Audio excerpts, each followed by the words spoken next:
कांग्रेस के आधिकारिक Twitter handle से बीते दिनों बीजेपी सांसद और केंद्रीय मंत्री स्मृति ईरानी के मिसिंग होने का पोस्टर जारी किया गया था। इसको लेकर स्मृति ईरानी ने भी जवाब दिया था।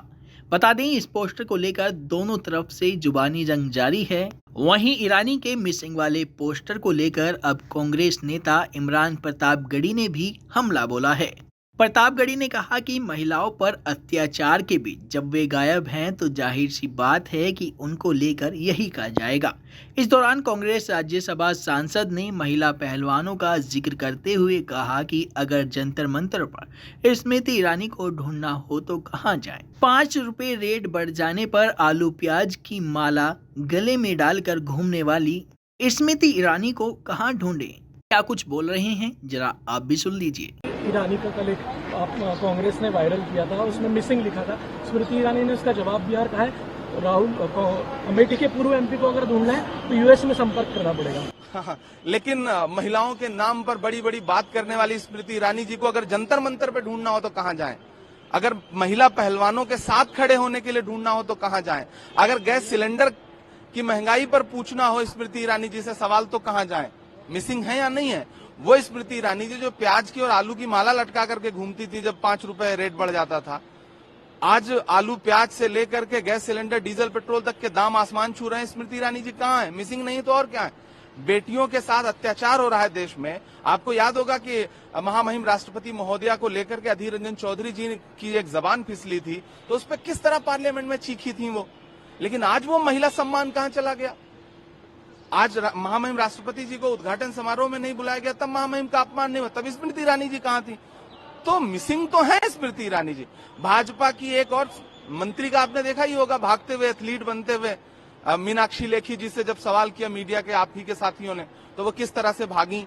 तो इससे लगता नहीं कि जितनी महिला सांसद है, जितनी महिला मंत्री है, वो कहां है महिलाओं के अत्याचार पर बोलने के लिए? तो जाहिर सी बात है कांग्रेस पूछेगी ही कि आप मिसिंग क्यों हैं। कर्नाटक की हार के बाद बहुत बौखलाए हैं।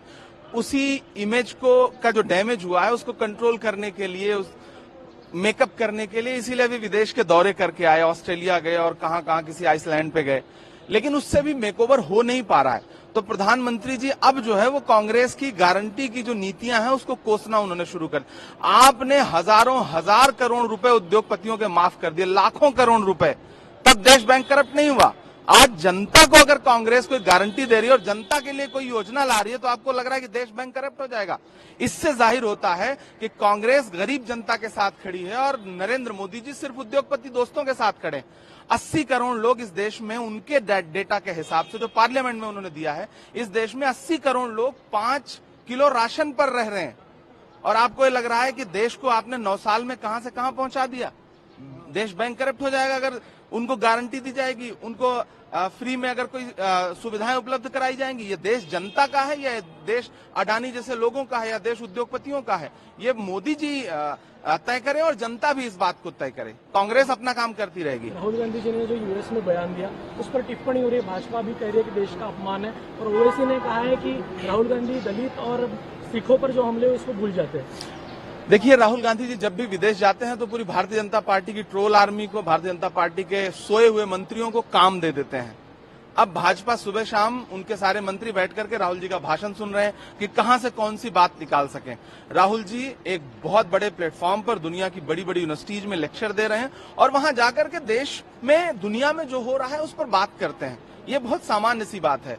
अब ऐसे में अगर उन्होंने कहा कि दलितों पर, माइनॉरिटीज पे हमले हैं, तो ये सच्चाई है। मैं नागपुर में खड़ा हूं, दलितों पे हमले इस देश में हैं, बढ़े हैं। मध्य प्रदेश से लेकर उत्तर प्रदेश से लेकर के तमाम जगहों पर जहां भाजपा शासित सरकारें हैं, ऐसे में उनकी बात का जवाब देने के लिए भाजपा से पहले ओवैसी साहब आगे आ गए।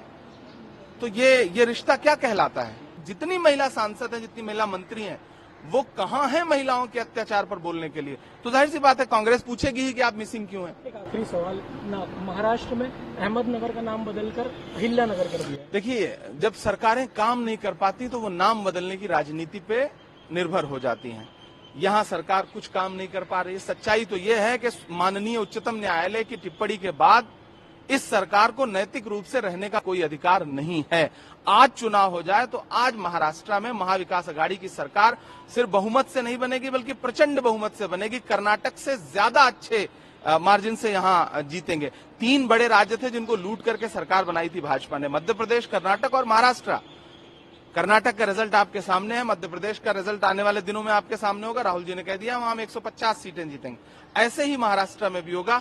कल को महाराष्ट्र में इलेक्शन हो जाए तो ये सरकार नैतिक रूप से आज भी नहीं है और आने वाले दिनों में भी नहीं होगी। इसलिए कोई काम है नहीं तो नाम बदलने की राजनीति शुरू कर दिया इन्होंने, लेकिन ये सरकार ज्यादा दिन नहीं चलेगी। राजस्थान में बड़ा ऐलान हुआ है, 100 यूनिट बिजली का।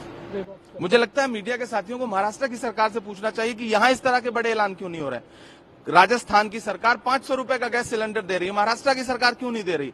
राजस्थान की सरकार राइट टू हेल्थ बिल लेकर के आई, फ्री में लोगों का इलाज होगा, यहां की सरकार क्यों नहीं दे रही है। राजस्थान की सरकार चिरंजीवी योजना लेकर के आई, यहां की सरकार क्यों नहीं दे रही है। यहां की सरकार से मीडिया के साथ ही सवाल पूछें कि जो काम राजस्थान में हो रहा है, राजस्थान एक मॉडल स्टेट है इस वक्त। आप बताइए कि 500 का सिलेंडर किसी भी स्टेट में मिल रहा है, नहीं मिल रहा है। सरकार, केंद्र सरकार 1150 का सिलेंडर बेच रही है और हमारी सरकार उसको लेकर के 500 रुपए का दे रही है गरीब जनता को। आप लोग यहाँ के सरकार से सवाल पूछना शुरू करिए कि राजस्थान जैसा